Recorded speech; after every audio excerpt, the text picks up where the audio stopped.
How to survive a crisis.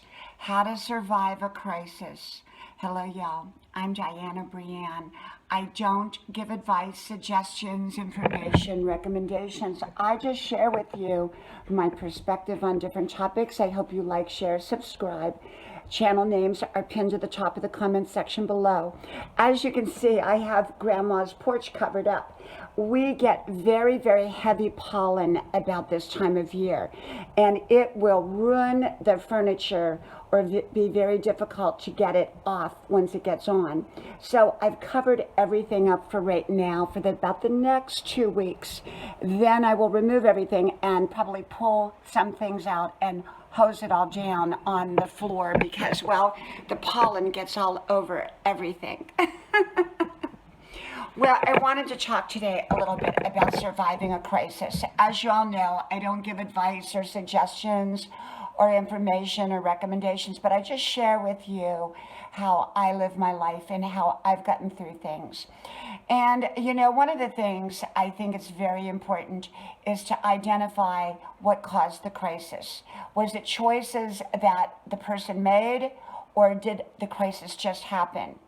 If it's choices that we made that created the crisis, I believe in not beating ourselves up over it. And yet I believe in acknowledging it so that we don't do it again and we learn from it.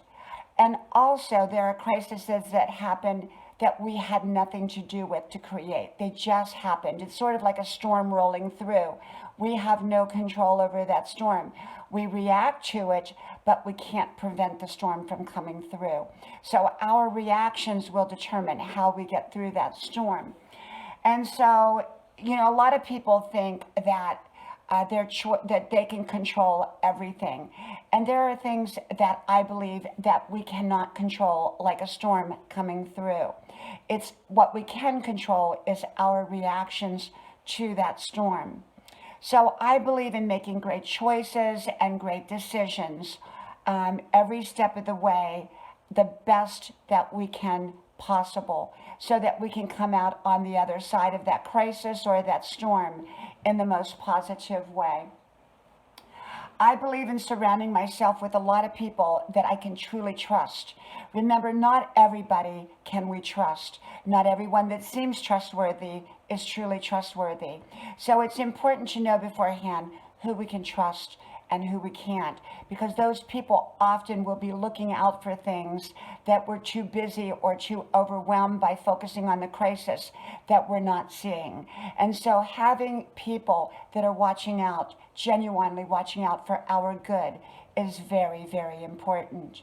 Also, to remember, there will be people that will exit our lives and people that will enter during a crisis. Just make sure that the wrong people are the ones leaving and the right people are the ones entering, okay? Because often a crisis will kind of filter out things. Maybe relationships that had been around that were mediocre at best, and now when they see issues going on, they run and hide. And so, you know, that's a possibility as well. And yet often new people will step in and help us along that journey. And I believe in taking care of our bodies, making sure that we're getting plenty of sleep, rest, healthy nutrition, right amounts of healthy water, right amounts of exercise, right kinds of exercise, and doing something that relaxes us. And I often talk about with our hands, such as crocheting, knitting, sewing, cleaning house, organizing, painting, doing things that actually provide relaxation while you're not really in a lot of movement. Now, for me, I exercise, so I get a lot of movement.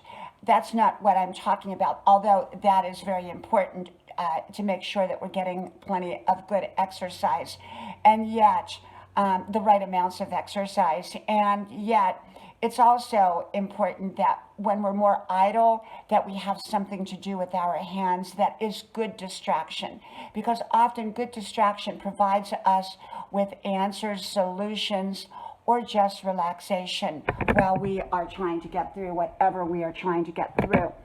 And so, when going through a crisis, a lot of times people try to hurry that crisis, and maybe some can be speeded up a little bit through right decisions, and yet often not. Crises often have their own timetable, and they will end when they end.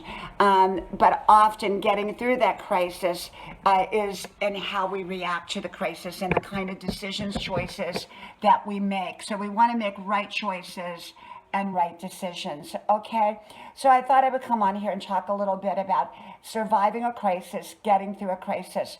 Always remember the three little pigs. One built his house out of straw, one out of wood. Both of those got blown down when the big bad wolf came to town. But the third little pig had built his house out of bricks.